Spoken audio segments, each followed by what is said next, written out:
Welcome to a Reviews Without Remorse shortcut. Oh, we're off to see the wizard, the wonderful Wizard of Oz.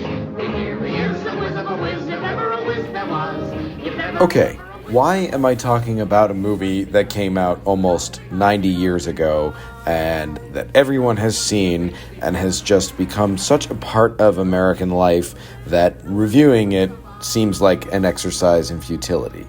Well, it's because I just came back from seeing The Wizard of Oz presented in such a unique way that it needs to be discussed.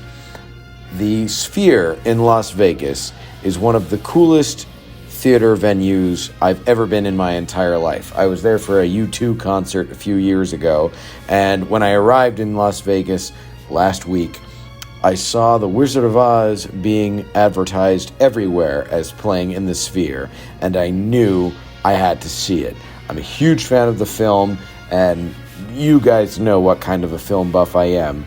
There was no way I was going to miss this experience, and what an experience it was. The Sphere, if you don't know what it is a completely 360-degree multimedia event space. It looks like the Death Star. And when you're sitting inside the Sphere, there's something going on every angle around you. It's above you, it's below you, it's in front of you, it's next to you. There's constant stimulation everywhere you turn. And The Wizard of Oz is a perfect movie to experience in such a way. The coolest part was the tornado in the beginning. They actually had wind whipping around in a funnel cloud, just as if you were going through a tornado. And there were leaves flying and tree branches, and you really felt like you were living through that experience.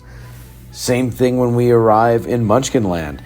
Even the sky is visible. I mean, you are in that world.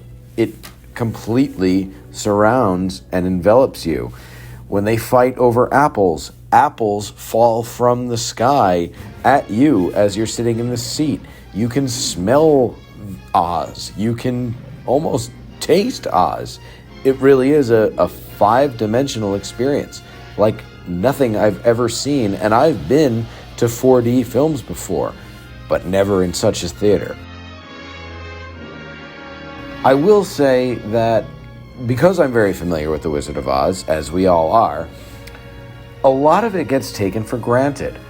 We say things in everyday conversation like we're not in Kansas anymore, or Toto, or Auntie M, or that's a horse of a different color.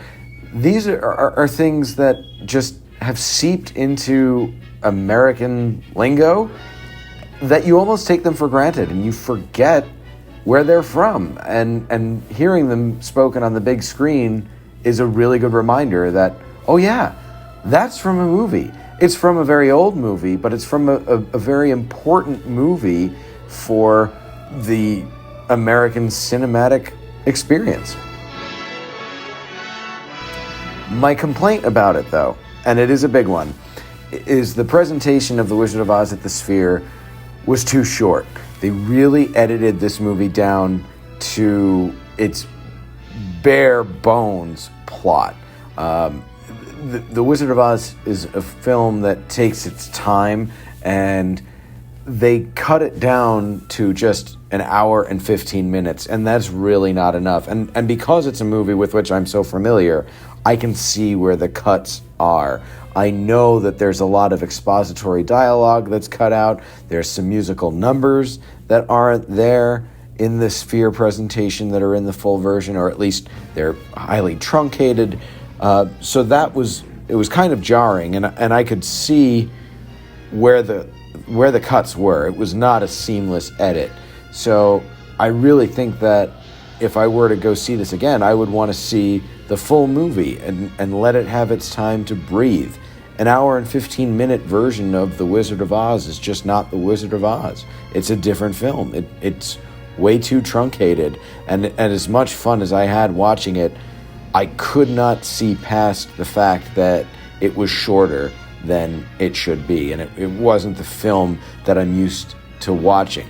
That it's one of those movies, it's almost a cliche tradition, but it is something that Americans of my generation do. It's on TV every year on Thanksgiving. That's just, for me, I associate those two things inseparably. Thanksgiving, The Wizard of Oz, annual viewing. It's just something that you do. And I'm used to seeing it in its full version. I did not like that they cut it down so much. I understand why. They want to get as many fans in and out as they possibly can and do multiple showings a day, but don't mess with perfection. We all know, I don't have to score The Wizard of Oz. We all know it's a 10. So don't mess with it. Leave it alone. Let it be a 10. Don't put lipstick on the Mona Lisa. It's perfect as is. But if you're in Las Vegas, go over to the Sphere and check out The Wizard of Oz. You will not be disappointed, even if it is a little too short. We're off to see